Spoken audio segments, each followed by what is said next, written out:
Hey there, you rebelicious soul. It is great to have you here. I'm excited to inspire you again today, and I hope that this podcast episode will open up new possibilities within you. Enjoy and feel free to reach out if I can support you in any way.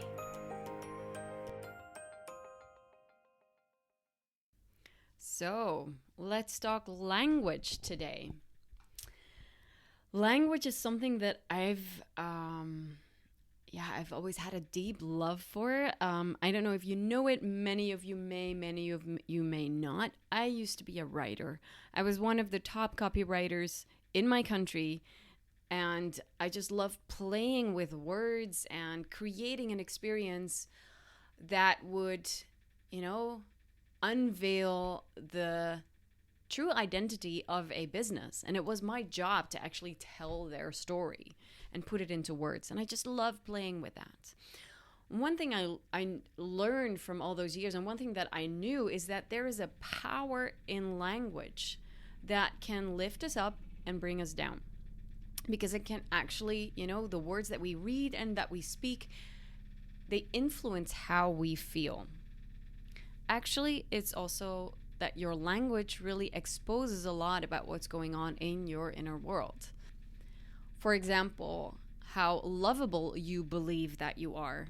I'm not talking about how loving you are to others, but how lovable you believe that you are. How you look at life and what it brings to you. How you experience setbacks. Your language shows this. It's very interesting how two people may go through the same ordeal and use completely different language to describe what happened. They have a completely different narrative. In fact, we might even do that within ourselves. It depends on the state where you're in. For example, if you're not feeling very happy, you feel a little unsafe. So you're in the part of your nervous system where you tend to detect danger more, then the story of something that happens in that moment can be entirely different because, there's an unsafety and you might feel that you're attacked or that someone is hurting you or whatever, and you want to blame the world for that. So that story of what's happening might become totally different from when you're in a good and connected and very loving state, for example. So let me ask you, what is the narrative in your life and how is that shaping your reality? Now, let me give you a few examples. If you are, for example, on a constant search for yourself, which it's something I see a lot.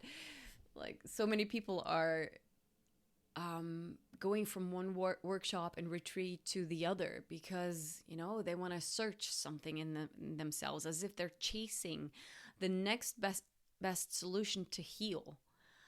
And what it actually does is they're maintaining a restlessness in themselves and in their relationships because they tell themselves that they need to find something somewhere. I'm looking for something. I'm searching for myself. Well, what if yourself is already there? What if you don't need to be found? There's nothing to be found. Maybe there's something to explore, but you're already there and you're just exploring with yourself. Can you see life as a continuous exploration that doesn't require you to find yourself because you're already with you? How would that, using different words, how would that increase your presence in this moment? Because you know that there's nothing out there that is waiting to be found. It's a completely different reality. And what if you don't need healing and instead you see that, your wholeness has been here all along, maybe with cracks that simply just want to be acknowledged and embraced, but not something that requires healing because you are whole. And let's say that the one thing that you're so ashamed of, that you won't give any words with, no language around that. What if you would shift that into compassion, for example, when you share it with somebody you trust? It could be your best friend. It could be A relative, someone that you really trust, and you give words to that thing that you're so ashamed of. And what happens often is because it's then, you got to see is something, everything that we feel ashamed about is something that we hide. We want nobody to see it. So when we put words to it and we communicate and we share it with some, it is, it becomes exposed. However, if it's someone we trust and we ask them, I would love to share something very vulnerable with you. And what I need is for you to be with me so that I can look at it with compassion. That can be so healing already. So that, the lack of words that you put around a situation you feel ashamed about, that you can heal that by by giving it words. That's what this is about. And what if you didn't fail, but you learned more about what you don't want and what you want to experience? And actually, you are more experienced now. So it's not about failing. It's about, learning 1,000 ways of how to not do it. I think, not entirely sure, but it was one very important scientist who actually said this. So, let me use myself as an example. Many in the past have argued that, or many may argue that me with 2 ended marriages and 2 other long-term relationships, plus many, many short-term relationships and countless romances, many could argue that my relationship life is an endless stream of failures simply because my history doesn't include a 25-year or more than 25 years of marriage yet. I could say that I failed, that this has been one of the most challenging life areas in my life. I've used that language all too often in the back of my mind, and it's one way of seeing it.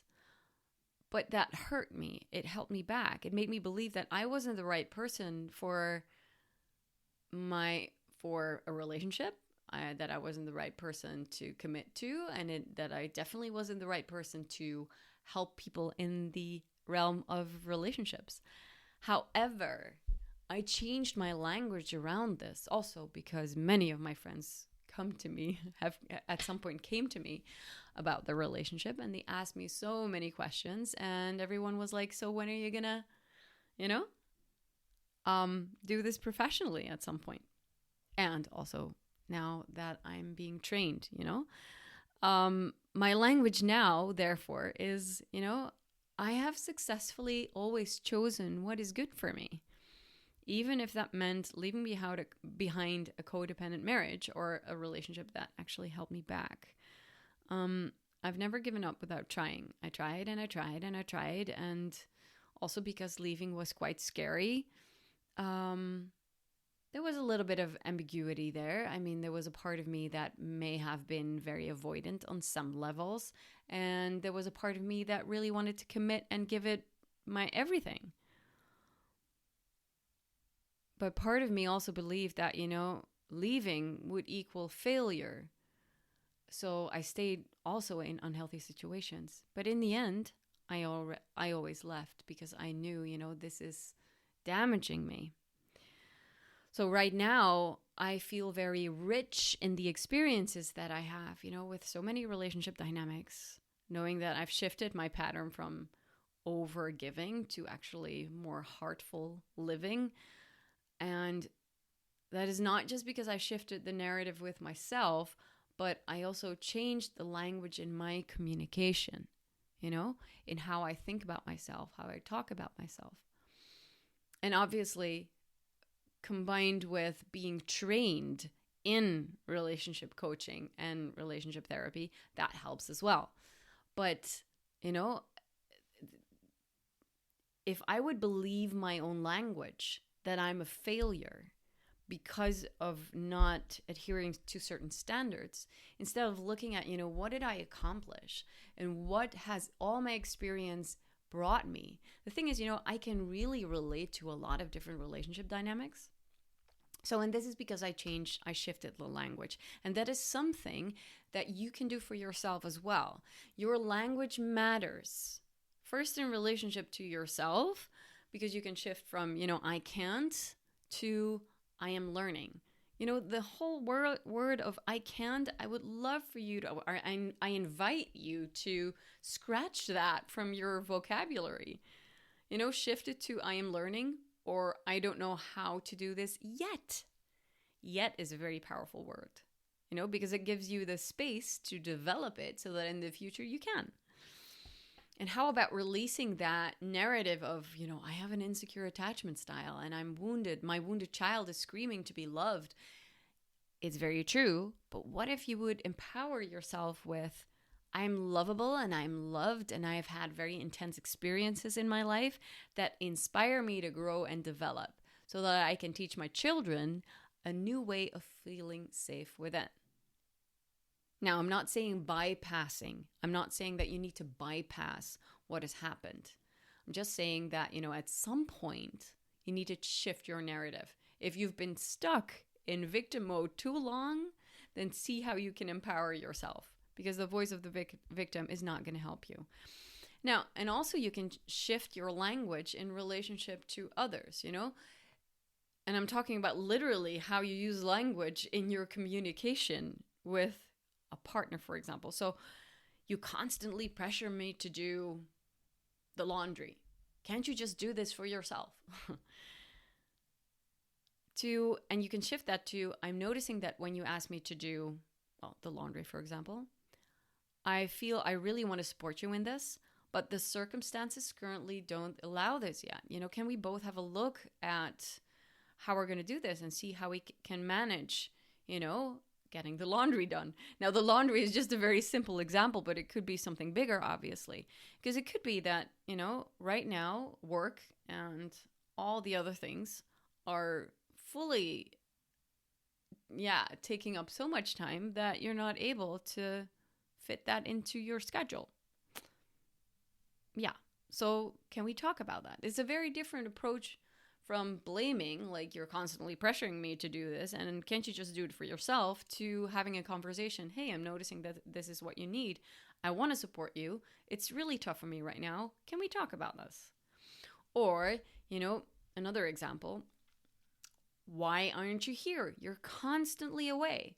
You're not including me. You're focusing on your own needs only. Why can't you think of us as a family more? You can shift that, because there's a lot of blame and complaint in that, where there's a lot of linear thinking. And you can shift that to, hey, I see how you're trying to sort things out. And I really understand that this is challenging for you, to keep all the plates spinning. And yet I have to mention that I feel left out at the moment. I would really appreciate it if you could take me along in your world for a bit.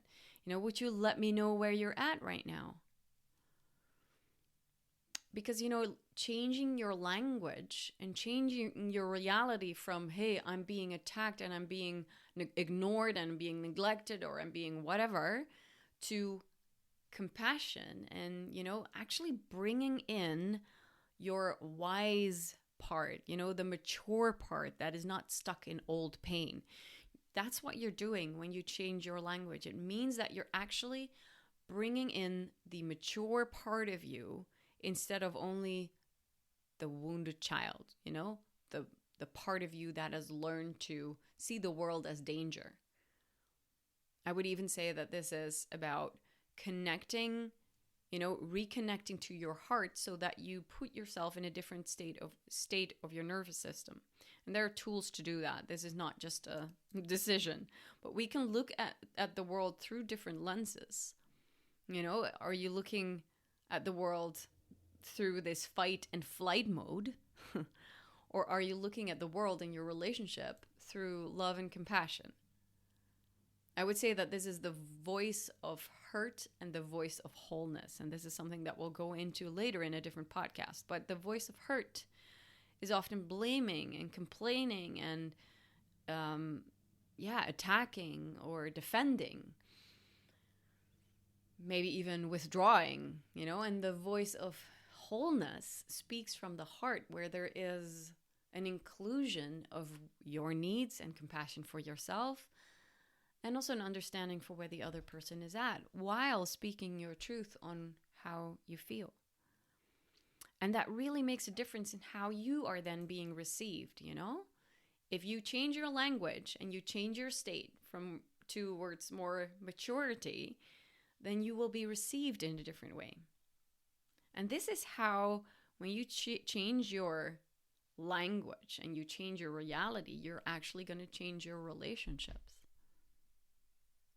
Yeah. This is an important one. I'd love to actually emphasize that this goes both ways. So it's language that can influence our reality because we choose different words. Actually, there's a shift in us happening. And it can also happen the other way around because, you know, sometimes you might notice that the words that you're using show that you're in a certain state. So your state determines the language. It determines how you speak, and it determines how you read things, how you interpret things. And I have a very a beautiful example of this.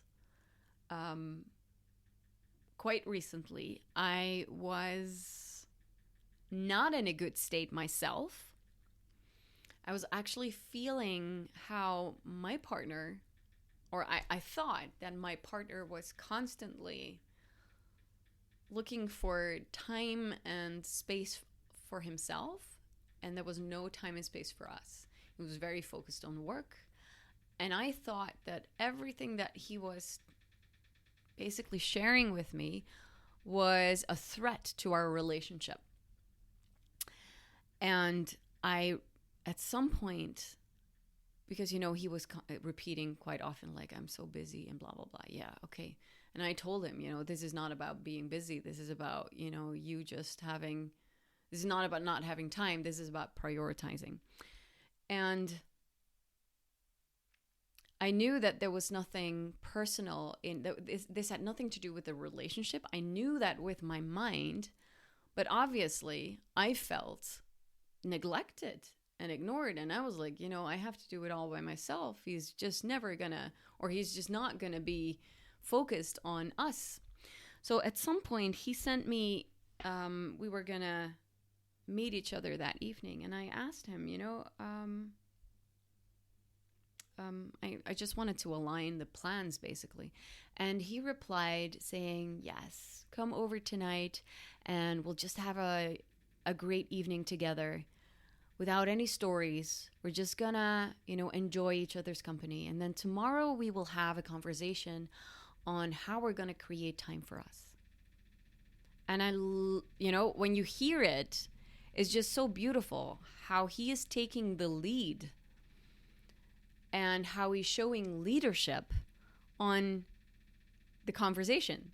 The day after, we were going to talk about how we're going to create time for us. However, because I was so focused on